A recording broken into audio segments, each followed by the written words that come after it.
ยวเขตเมืองพนหงส์ดินอุดมสมบูรณ์แท่นาธรรมชาติสุดสวยงามตากว่าทั้งอาณามีใบหน้าใหม่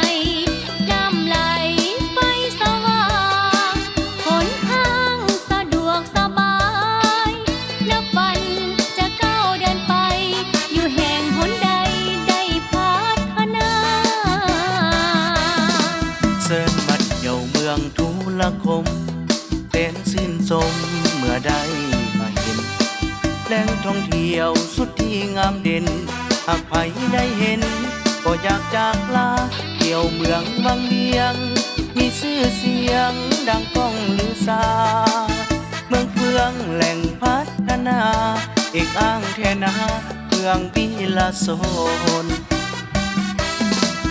เสิร์นเที่ยวสมผาทอนอคำเมืองเวียงคำเมืองเก่าไทยน้ำมาคำหวานเมืองสานคามเป็นซื่อหรือน้ำเป็นน่าเที่ยวชมเมืองหินหาบก็สวยงามดี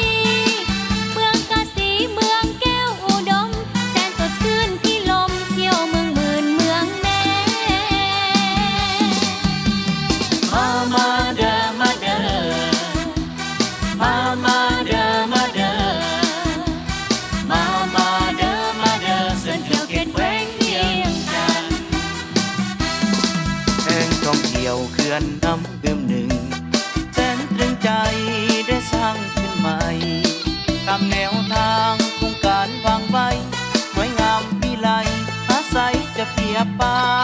นก้าวมาถึงวันนี้แขวงเวียงจันทน์นี้เอาได้ก้าวผ่านประชาชนทุกคนชื่นบา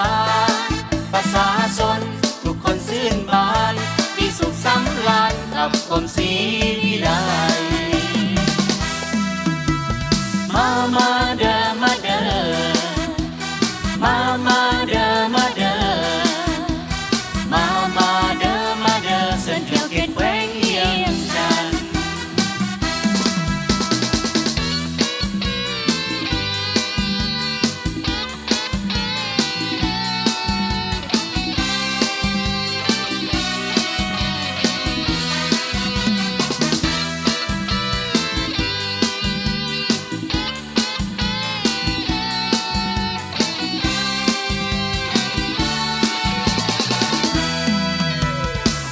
มาเด้อมาเด้อ